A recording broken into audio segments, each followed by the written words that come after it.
सो मुसीबत मेरे प्यारे दोस्तों, आप सब ਨੂੰ ਮੇਰੇ ਵੱਲੋਂ ਪਿਆਰ ਭਰੀ ਜੈ ਮਸੀਹ ਦੀ। ਸੋ ਪਰਮੇਸ਼ਰ ਦਾ ਧੰਨਵਾਦ ਹੋਵੇ ਜਿਸ ਪਰਮੇਸ਼ਰ ਦੀ ਕਿਰਪਾ ਦੇ ਦੁਆਰਾ ਸਾਨੂੰ ਇਹ ਸੁਨਹਿਰੀ ਅਤੇ ਸੁੰਦਰ ਸਮੇਂ ਮਿਲਦੇ ਆ ਕਿ ਅਸੀਂ ਪਰਮੇਸ਼ਰ ਦੇ ਵਚਨਾਂ ਨੂੰ ਸਿੱਖ ਸਕੀਏ ਅਤੇ ਸਿਖਾ ਸਕੀਏ। ਸੋ ਅੱਜ ਮੈਂ ਬਹੁਤ ਹੀ ਖਾਸ ਵਿਸ਼ੇ ਦੇ ਉੱਤੇ ਤੁਹਾਡੇ ਨਾਲ ਗੱਲਬਾਤ ਕਰਨੀ ਚਾਹੁੰਦਾ ਹਾਂ ਔਰ ਅੱਜ ਦਾ ਵਚਨ ਔਰ ਅੱਜ ਦੇ ਵਚਨ ਦੀ ਜਿਹੜੀ ਸਿੱਖਿਆ ਉਹ ਤੁਹਾਡੀ ਜ਼ਿੰਦਗੀ ਦੇ ਲਈ ਬਹੁਤ ਹੀ ਮਹੱਤਵਪੂਰਨ ਔਰ ਤੁਹਾਨੂੰ ਲਾਭ ਦੇਣ ਵਾਲੀ ਹੈ। ਸੋ ਜਦ ਅਸੀਂ ਯਸ਼ਾਇਆ ਨਬੀ ਦੀ ਕਿਤਾਬ 11 ਅਧਿਆਏ ਉਹਦੇ 2 ਵਚਨ ਨੂੰ ਪੜ੍ਹਦੇ ਹਾਂ ਤਾਂ ਉਹ ਜਗ੍ਹਾ ਤੇ ਲਿਖਿਆ ਹੈ, ਯਹੋਵਾ ਦਾ ਆਤਮਾ ਉਸ ਉੱਤੇ ਠਹਿਰੇਗਾ, ਬੁੱਧ ਤੇ ਸਮਝ ਦਾ ਆਤਮਾ, ਸਲਾਹ ਅਤੇ ਸਮਰੱਥਾ ਦਾ ਆਤਮਾ, ਯਹੋਵਾ ਦੇ ਗਿਆਨ ਅਤੇ ਭੈ ਦਾ ਆਤਮਾ। ਸੋ ਇਸ ਜਗ੍ਹਾ ਤੇ 6 ਤਰ੍ਹਾਂ ਦੇ ਆਤਮਾ ਦੇ ਬਾਰੇ ਗੱਲਬਾਤ ਕੀਤੀ ਗਈ ਹੈ। ਸੋ ਇਹ 6 ਤਰ੍ਹਾਂ ਦੇ ਆਤਮੇ ਸਾਡੇ ਲਈ ਬਹੁਤ ਹੀ ਜ਼ਰੂਰੀ ਹਨ ਕਿਉਂਕਿ 6 ਤਰ੍ਹਾਂ ਦੇ ਆਤਮੇ ਯਿਸੂ ਮਸੀਹ ਦੀ ਲਾਈਫ ਵਿੱਚ ਪਾਏ ਜਾਂਦੇ ਸੀ, ਯਿਸੂ ਮਸੀਹ ਦੇ ਜੀਵਨ ਵਿੱਚ ਪਾਏ ਜਾਂਦੇ ਆ। ਸੋ ਜੇਕਰ ਜਿਹਦੀ ਅਸੀਂ ਮਹਿਮਾ ਕਰਦੇ ਹਾਂ, ਜਿਹੜੇ ਪਰਮੇਸ਼ਵਰ ਦਾ ਅਸੀਂ ਗੁਣਗਾਨ ਕਰਦੇ ਹਾਂ, ਜਿਹਦੀ ਅਸੀਂ ਪ੍ਰਸਤਿਸ਼ ਕਰਦੇ ਹਾਂ, ਜੇਕਰ 6 ਤਰ੍ਹਾਂ ਦੇ ਆਤਮੇ ਯਿਸੂ ਮਸੀਹ ਦੀ ਜ਼ਿੰਦਗੀ ਵਿੱਚ ਪਾਏ ਜਾਂਦੇ ਆ ਤਾਂ 6 ਤਰ੍ਹਾਂ ਦੇ ਆਤਮੇ ਸਾਨੂੰ ਵੀ ਦੇਣਾ ਚਾਹੁੰਦਾ ਹੈ। ਸੋ ਇਹ 6 ਤਰ੍ਹਾਂ ਦੇ ਆਤਮਿਆਂ ਦੀ ਗੱਲਬਾਤ मैं स्टेप वाइज ਤੁਹਾਡੇ ਨਾਲ ਕਰਾਂਗਾ ਪਾਰਟ ਦੇ ਦੁਆਰਾ। ਸੋ ਅੱਜ ਮੈਂ ਸਿਰਫ ਤੁਹਾਡੇ ਨਾਲ ਬੁੱਧ ਦੇ ਆਤਮਾ ਦੇ ਬਾਰੇ ਗੱਲਬਾਤ ਕਰਨੀ ਚਾਹੁੰਦਾ ਹਾਂ। ਸੋ ਆਈਏ ਆਪਣੇ ਆਪ ਨੂੰ ਤਿਆਰ ਕਰੀਏ ਬੁੱਧ ਦੇ ਆਤਮਾ ਨੂੰ ਆਪਣੀ ਜ਼ਿੰਦਗੀ ਵਿੱਚ ਲੈਣ ਦੇ ਲਈ। ਮੈਂ ਤੁਹਾਨੂੰ ਦੱਸਣਾ ਚਾਹੁੰਦਾ, ਸ੍ਰਿਸ਼ਟੀ ਦੀ ਰਚਨਾ ਕਰਨ ਤੋਂ ਪਹਿਲਾਂ ਪਰਮੇਸ਼ਵਰ ਨੇ ਬੁੱਧ ਨੂੰ ਬਣਾਇਆ ਔਰ ਜਦ ਅਸੀਂ ਪੂਰੀ ਬਾਈਬਲ ਨੂੰ ਪੜ੍ਹਦੇ ਹਾਂ ਤੇ ਬਹੁਤ ਵਾਰ ਬੁੱਧ ਦੇ ਬਾਰੇ ਗੱਲਬਾਤ ਕੀਤੀ ਗਈ ਹੈ ਔਰ ਖਾਸ ਕਰਕੇ ਜਦ ਅਸੀਂ ਕਹਾਵਤਾਂ ਪੜ੍ਹਦੇ ਹਾਂ ਤੇ ਕਹਾਵਤਾਂ ਦੇ ਵਿੱਚ ਸਾਨੂੰ ਜ਼ਿਆਦਾ ਬੁੱਧ ਦੀਆਂ ਗੱਲਾਂ ਦੇ ਬਾਰੇ ਸਿੱਖਿਆ ਮਿਲਦੀ ਹੈ। ਸੋ ਜੇਕਰ ਤੁਸੀਂ ਪਰਮੇਸ਼ਰ ਦੇ ਵਿੱਚ ਹਰ ਮਕਾਮ ਵਿੱਚ ਸਫਲਤਾ ਨੂੰ ਪ੍ਰਾਪਤ ਕਰਨਾ ਚਾਹੁੰਦੇ ਹੋ ਤੇ ਆਪਣੀ ਲਾਈਫ ਦੇ ਵਿੱਚ ਕਹਾਵਤਾਂ ਨੂੰ ਡੇਲੀ ਪੜ੍ਹੋ ਔਰ ਬੁੱਧੀ ਵਾਲੀਆਂ ਗੱਲਾਂ ਨੂੰ ਆਪਣੀ ਜ਼ਿੰਦਗੀ ਵਿੱਚ ਲਾਗੂ ਕਰੋ ਤਾਂ ਜੋ ਤੁਸੀਂ ਆਪਣੇ ਆਪ ਲਈ, ਆਪਣੇ ਪਰਿਵਾਰ ਲਈ, ਆਪਣੇ ਘਰਾਣੇ ਲਈ ਔਰ ਹਜ਼ਾਰਾਂ ਲੋਕਾਂ ਦੇ ਲਈ ਔਰ ਪਰਮੇਸ਼ਰ ਦੇ ਨਾਮ ਦੀ ਖਾਤਰ ਬਰਕਤ ਦਾ ਕਾਰਨ ਤੁਸੀਂ ਬਣ ਸਕਦੇ ਹੋ। ਸੋ ਅੱਜ ਮੈਂ ਤੁਹਾਡੇ ਨਾਲ ਬੁੱਧ ਦੇ ਆਤਮਾ ਦੇ ਬਾਰੇ ਗੱਲਬਾਤ ਕਰਨਾ ਚਾਹੁੰਦਾ ਹਾਂ। ਜਿਸ ਤਰ੍ਹਾਂ ਜਦੋਂ ਅਸੀਂ ਮੱਤੀ ਦੀ ਅੰਜੀਲ 7 ਅਧਿਆਏ ਉਹਦੇ 24 ਵਚਨ ਨੂੰ ਪੜ੍ਹਦੇ ਹਾਂ ਤਾਂ ਜਗ੍ਹਾ ਤੇ ਖੁਦ ਯਿਸੂ ਮਸੀਹ ਤੁਹਾਡੇ ਔਰ ਮੇਰੇ ਨਾਲ ਗੱਲਬਾਤ ਕਰ ਰਹੇ ਹੈ। ਸੋ ਮੈਂ ਤੁਹਾਨੂੰ ਦੱਸਣਾ ਚਾਹੁੰਦਾ ਬੁੱਧ ਦੇ ਆਤਮਾ ਦਾ ਸਾਡੀ ਜ਼ਿੰਦਗੀ ਦੇ ਵਿੱਚ ਹੋਣਾ ਬਹੁਤ ਹੀ ਜ਼ਰੂਰੀ ਹੈ। ਜੇਕਰ ਬੁੱਧ ਦਾ ਆਤਮਾ ਸਾਡੀ ਜ਼ਿੰਦਗੀ ਵਿੱਚ ਹੋਵੇਗਾ ਤੇ ਸਾਡੀ ਲਾਈਫ ਕਿਸ ਤਰ੍ਹਾਂ ਦੀ ਹੋਵੇਗੀ ਔਰ ਜੇ ਬੁੱਧ ਦਾ ਆਤਮਾ ਸਾਡੀ ਜ਼ਿੰਦਗੀ 'ਚ ਨਹੀਂ ਹੋਵੇਗਾ ਫਿਰ ਸਾਡੀ ਜਿਹੜੀ ਜ਼ਿੰਦਗੀ ਉਹ ਕਿਸ ਤਰ੍ਹਾਂ ਉਲਝਣਾਂ ਦੇ ਨਾਲ ਭਰੀ ਹੋਵੇਗੀ। ਇਹਨਾਂ ਦੋਨਾਂ ਗੱਲਾਂ ਦੇ ਉੱਤੇ ਅਸੀਂ ਅੱਜ ਧਿਆਨ ਕਰਨਾ ਔਰ ਆਪਣੇ ਆਪ ਨੂੰ ਇਸ ਸਿੱਖਿਆ ਤੋਂ ਬਾਅਦ ਚੈੱਕ ਕਰਨਾ ਕਿ ਤੁਹਾਡੇ ਅੰਦਰ ਕਿਹੜੀ ਬੁੱਧ ਦਾ ਆਤਮਾ ਕੰਮ ਕਰਦਾ ਹੈ। ਤੁਹਾਡੇ ਅੰਦਰ ਬੁੱਧ ਦਾ ਆਤਮਾ ਕੰਮ ਕਰਦਾ ਜਾਂ ਮੂਰਖਤਾਈ ਦਾ ਆਤਮਾ ਕੰਮ ਕਰਦਾ ਹੈ। ਮੂਰਖ ਇਨਸਾਨ ਕਦੇ ਸਫਲ ਨਹੀਂ ਹੋ ਸਕਦੇ। ਮੂਰਖ ਇਨਸਾਨ ਕਦੇ ਆਪਣੀ ਜ਼ਿੰਦਗੀ ਵਿੱਚ ਉਹਨਾਂ ਚੀਜ਼ਾਂ ਨੂੰ ਪ੍ਰਾਪਤ ਨਹੀਂ ਕਰ ਸਕਦੇ, ਪਰਮੇਸ਼ਵਰ ਦੇ ਵਾਅਦਿਆਂ ਨੂੰ ਪ੍ਰਾਪਤ ਨਹੀਂ ਕਰ ਸਕਦੇ ਜਿਹੜੇ ਵਾਅਦੇ ਪਰਮੇਸ਼ਵਰ ਨੇ ਕੀਤੇ ਹੈ। ਪਰ ਬੁੱਧ ਦੇ ਆਤਮਾ ਨੂੰ ਪਾਏ ਹੋਏ ਲੋਕ ਹੀ ਆਪਣੇ ਜੀਵਨ ਤੋਂ ਪਰਮੇਸ਼ਵਰ ਦੇ ਨਾਮ ਨੂੰ ਮਹਿਮਾ ਦੇ ਸਕਦੇ ਆ ਔਰ ਆਪਣੇ ਜੀਵਨ ਦੇ ਦੁਆਰਾ ਉਹਨਾਂ ਵਾਅਦਿਆਂ ਨੂੰ ਪ੍ਰਾਪਤ ਕਰਕੇ ਉਹ ਦੂਸਰਿਆਂ ਲਈ ਇੱਕ ਜ਼ਬਰਦਸਤ ਨਮੂਨਾ ਬਣ ਸਕਦੇ ਆ।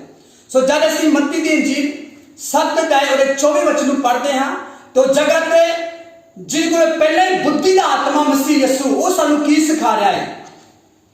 ਸੋ ਹਰੇਕ ਜੋ ਮੇਰੇ ਵਚਨ ਸੁਣਦਾ ਅਤੇ ਉਹਨਾਂ ਉੱਤੇ ਚੱਲਦਾ ਹੈ ਉਹ ਉਸ ਬੁੱਧਵਾਨ ਵਰਗਾ ਜਾਣਿਆ ਜਾਵੇਗਾ ਜਿਹਨੇ ਪੱਥਰ ਉੱਤੇ ਆਪਣਾ ਘਰ ਬਣਾਇਆ।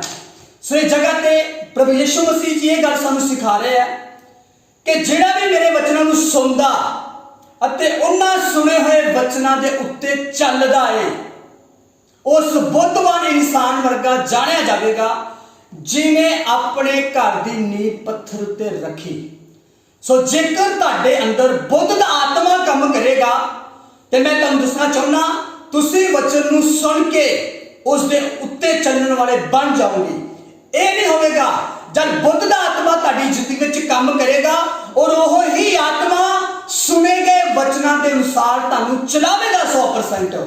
ਉਹ ਇਹ ਨਹੀਂ ਹੋਵੇਗਾ ਕਿ ਤੁਹਾਡੇ ਅੰਦਰ ਬੁੱਧੀ ਦਾ ਆਤਮਾ ਹੋਵੇਗਾ ਤੇ ਤੁਸੀਂ ਇਕੱਲੇ ਵਚਨ ਨੂੰ ਸੁਣਨ ਵਾਲੇ ਹੋਵੋਗੇ ਬਲਕਿ ਉਹਦੇ ਅਨੁਸਾਰ ਨਹੀਂ ਚੱਲਣ ਵਾਲੇ ਹੋਵੋਗੇ।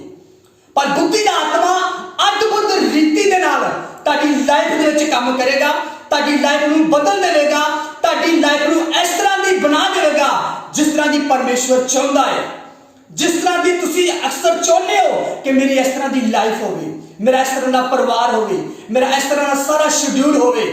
ਤੇ ਸਭ ਕੁਝ ਕਰਨ ਦੇ ਲਈ ਤੁਹਾਡੇ ਅੰਦਰ ਬੁੱਧੀ ਦਾ ਆਤਮਾ परमेश्वर की ग्रेस के द्वारा अद्भुत रीति ਨਾਲ काम करना चाहता है। और लिखा जो बुद्धि का आत्मा पाया हुआ इंसान है वो परमेश्वर के वचनों को सुनेगा भी ते हर एक सुने गए वचन के उत्ते चलेगा भी। और उस तो बाद की होगा लिखा जेडे इंसान ने पत्थर के उत्ते अपना घर बनाया अते मीह वरिया अते हड़ आए अते हनेरियां वगियां और उस घर नूं धक्का मारिया पर वो ना डिग्या क्योंकि ਉਹਦੀ ਨਿਉ पत्थर उत्ते तरी सी। सो प्यारे दोस्तों इत्थे एक गल साडे लई सिखनी बहुत जरूरी है। बहुत बार जो ਅਸੀਂ वचन के अनुसार चलते हैं, ਅਸੀਂ पवित्रताई ਵਿੱਚ चलते हैं, वफादारी ਵਿੱਚ चलते हैं, आज्ञाकारी ਵਿੱਚ चलते हैं, परमेश्वर के वचनों को फॉलो करते हुए चलते हैं, फिर भी साडी लाइफ के ਵਿੱਚ कुछ ऐसियां समस्यावां खड़ियां हो जांदियां, परेशानियां खड़ियां हो जांदियां, कोई चीज़ां साडे विरोध ਵਿੱਚ आउंदियां। वो जगह ते कई बार बहुत सारे लोग कन्फ्यूज हो जाते हैं, डबल माइंड हो जाते हैं। मैं प्रभु ने बड़े बढ़िया तरीके से चला फिर भी मेरी जिंदगी समस्या क्यों? मैं कभी किसी का बुरा नहीं किया फिर भी मैं चंगा हाँ, मैं चंगी सोच वाला इंसान, मैं हमेशा चंगा ही करता, फिर भी मेरी ही लाइफ में इस तरह क्यों? मैं तुहानूं दसना चाहुंदा इस जगह ते उस मनुख के विरुद्ध मीह आया, हनेरियां वगियां, तूफान आए, हड़ आए, उस घर नूं धक्का मारिया जेड़ा परमेश्वर के वचन के अनुसार चलता सी। ये नहीं असीं सोचना कि साडे विरुद्ध कोई समस्या नहीं आ सकती, कोई परेशानी नहीं आ सकती। पर एक गल मैं तुहानूं दसना चाहुंदा जेकर तुहाडे विरुद्ध कुछ समस्यावां आ रही, परेशानियां आ रही ते तुसीं डिगोगे नहीं बल्कि तुसीं खड़े रहोगे। हालेलुया। उन्हां परेशानियां तो बाद परमेश्वर तुहानूं होर अगे लैके जाना चाहुंदा है। जेकर तुहाडी लाइफ में समस्यावां आ रही, परेशानियां आ रही तो मैं तुहानूं दसना चाहुंदा तुहाडे जीवन के प्रति परमेश्वर की बहुत वड्डी ते महान योजना है। परमेश्वर तुहाडे द्वारा कुछ जबरदस्त करना चाहुंदा है।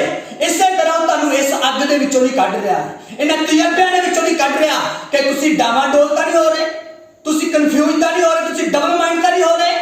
जब असीं क्योंकि बुद्धि का आत्मा सानूं डबल माइंड नहीं, वो सानूं एक माइंड बना के रखेगा, परमेश्वर के नाल जोड़ के रखेगा।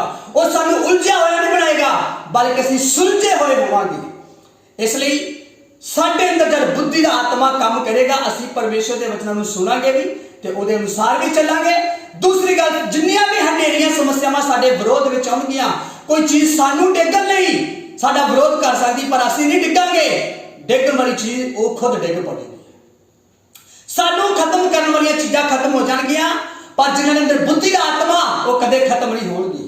बुद्धि के आत्मा पाए हुए लोगों को कुछ चीज़ां नाश करने लिए आ सकदियां पर बुद्धि का आत्मा पाए हुए लोग नाश नहीं होंगे बल्कि नाश करने वाली चीज़ां नाश हो जाएंगियां।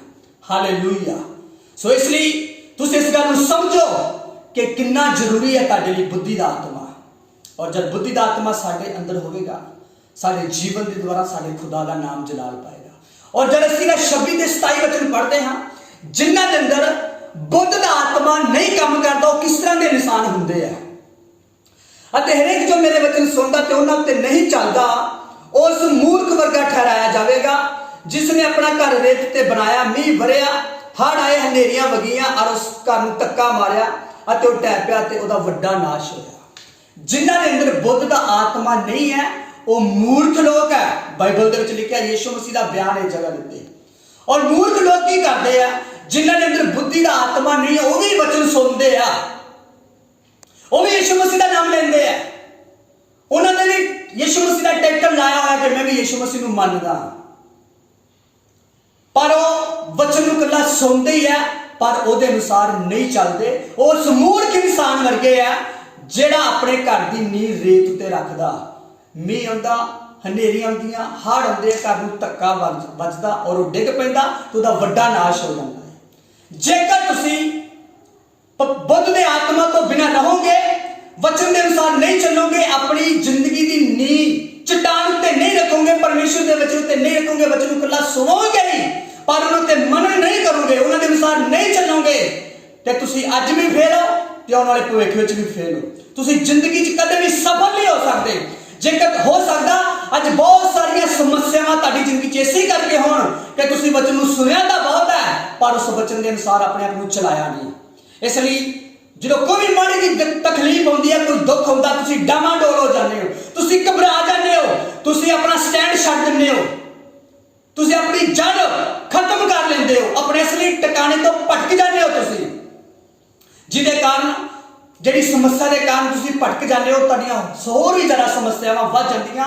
पर वही समस्यावां, वही दुख, वही परेशानियां एक दिन तुहानूं डेग देणगियां और जो तुसीं डिग पाओगे तुहाडा पक्का नाश हो जाएगा जेकर तुसीं वचन के अनुसार चलण वाले नहीं हो, जेकर बुद्धि का आत्मा तुहाडे अंदर नहीं काम करेगा। सो इसलिए जरूरी है कि असीं परमेश्वर की बुद्ध के आत्मा के अनुसार चलना, असीं मूर्खताई वाला जीवन नहीं जीना।